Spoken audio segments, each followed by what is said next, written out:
What's going on, everybody? Welcome back to Underrated. And today we got one hell of a discussion. Didn't really get to it in my last video. Had some other things I wanted to talk about, some things I just didn't agree with going on in the free agent market, and some lunacy going on in those professional teams. But lunacy is a good way to segue into today's topic, and today's topic alone, which is Aaron Rodgers, Jordan Love, Green Bay situation.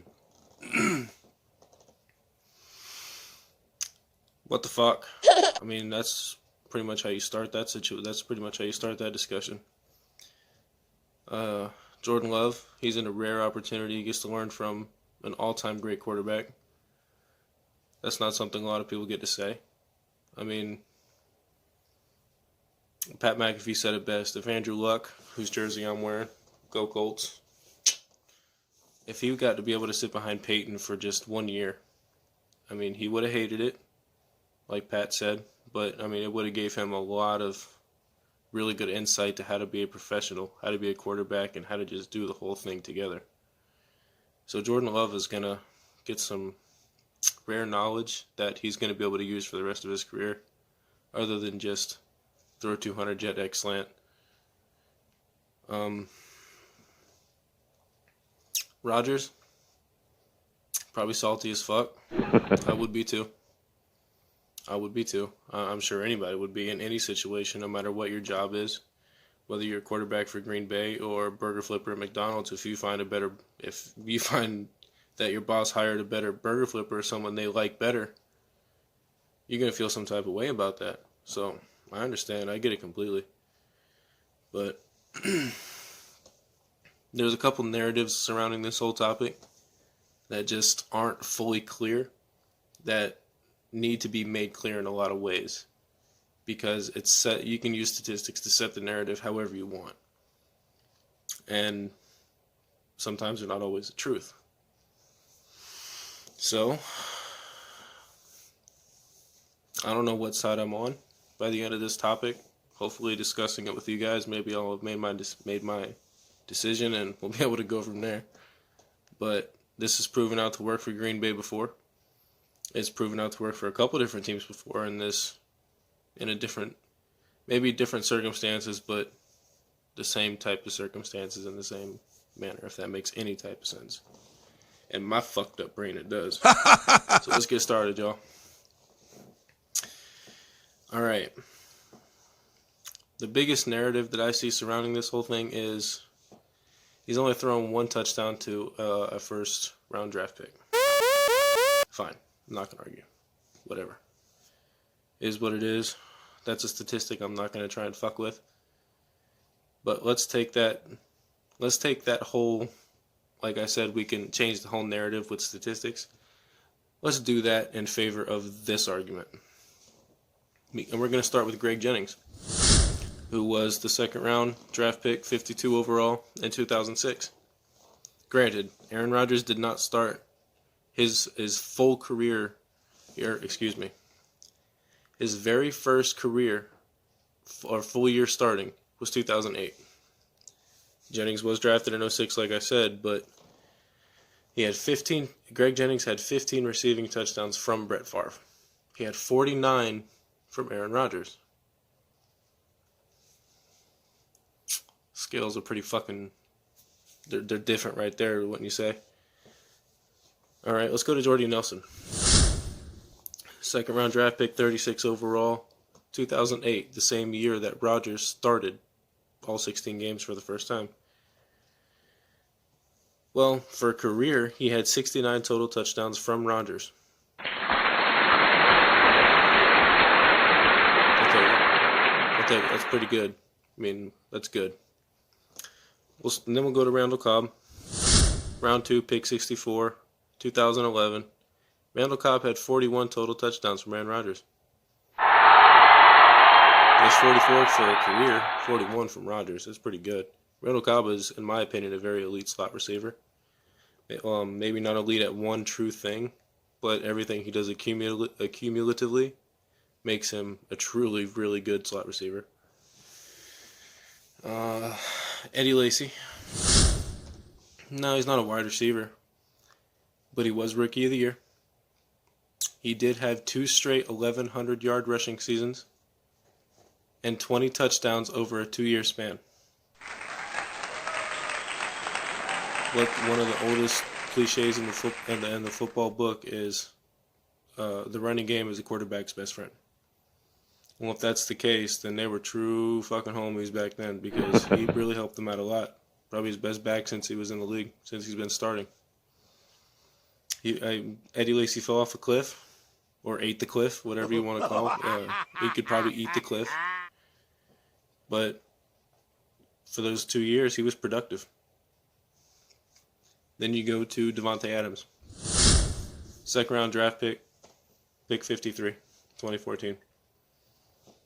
Now, they still have more time to go with how many touchdowns they get with each other. But Randall Cobb's already gone. Been playing for there 3 years longer. And he's only been gone for 1 year, so there's a 2-year difference there. And Davante Adams already has 44 touchdowns from Aaron Rodgers. Pretty good fucking connection right there. So you take Aaron Rodgers' career total touchdowns, which if I'm right is like 364, and then you add all those guys receiving touchdowns. I did write it down. 203. Those second round draft picks are starting to look pretty fucking valuable, aren't they?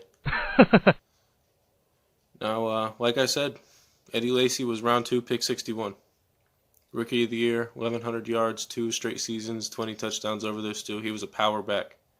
What did the Green Bay Packers do this season after they drafted Jordan Love, a guy they could see potentially starting in the future, in a Rodgers, Brett Favre situation? And I'm going to get to that too. They drafted a running back. Interesting. What did they do after that? They drafted interior offensive linemen and a blocking tight end. Okay. So what you're telling me is that a first bout Hall of Fame talent quarterback with Davante Adams, with Valdez-Scantling, and I want to say Geronimo Allison, who they've been proven to be solid. You know, they're not great by any stretch of the imagination, but they're solid enough. They're good in the offense. Adams is great.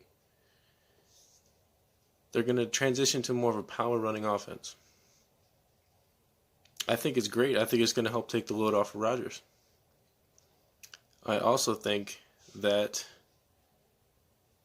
this A.J. Dillon kid, if he plays his cards right, because there's going to be a lot of safety in and out of the box with Rodgers being able to, they're going to have to keep a safety out of the box. Dillon could have a good year. Or if they put the safety in the box and they have to pass it, Rodgers is obviously capable of making any throw on the field. So I like it. I like it a lot. But we're going to transition to, oh, well, this is the same thing when they drafted Rodgers when they had Brett Favre. But Brett Favre was 35 and Rodgers is 35. Well, it's not the fucking same. And here's why. When Rodgers was drafted in 2005, he was projected to be the first overall pick to go to San Francisco, the best quarterback in the draft, considered by everyone other than the San Francisco who drafted Alex Smith. And believe me, I love Alex Smith, but Rodgers is clearly better. Well, they didn't trade up to go and get Aaron Rodgers. They just sat there and counted their chickens and their sheep and whatever the fuck they do in Wisconsin and said, okay, the best quarterback in the draft fell 23 picks to us. Brett Favre is 35. He's been talking about retirement. Why not take this kid? So that's what they did, and it worked out, and that's pretty much why we're having this conversation now, 15 years later.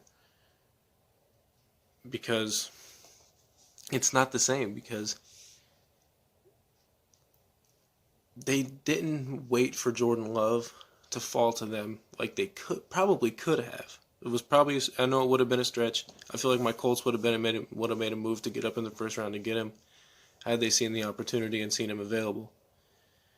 But I actually tweeted about that too. Check that out. If you really look at it,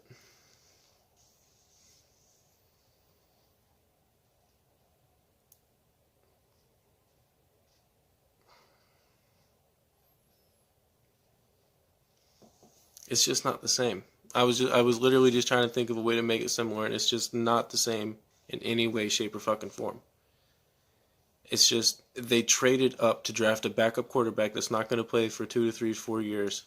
When you have a first ballot Hall of Famer still at the later years of his prime, making magic happen, you were one game away from the Super Bowl, and you gave up over 250 yards before contact of rushing.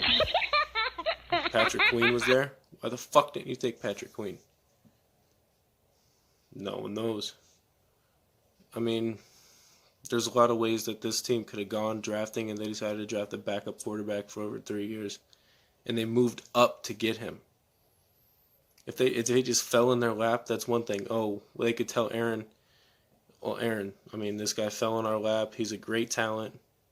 We got to work on his mechanics, but in a few years, whenever you're ready to retire or move on, we at least have somebody ready to take the reins so we're not flying blind. That's a little bit different than saying, hey, we gave up assets that we could have gotten to help you. We gave up those assets to move up draft picks to take your replacement.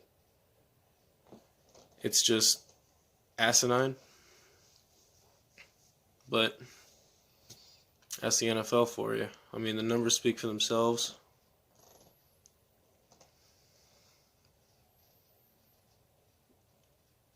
I really don't know what side I'm on still. Probably leaning more towards Rodgers in this whole thing just because I'm salty about how they're doing him. But the numbers speak for themselves. He's not out there flying blind. They have given him help. They have had an eye for talent. Clearly, that's why they wanted to trade up and get Jordan Love. They've had an eye for talent. They see where Rodgers is at in his career. They want to make precautionary moves instead of reactionary moves, which I respect. But we're going to go from there and just, I mean, it's a shitstorm. We're going to have to go see where it goes. I don't think Rodgers is going to finish his career as a Packer. I don't know where he's going to end up. That's a topic for another day. I'm gonna have to look up and see what quarterbacks are going to be leaving their teams in 2 or 3 years. We'll see how long the deals are and see where Rodgers is most likely a fit. But that's a video for another day. I feel like we went into this pretty good. Keep it easy.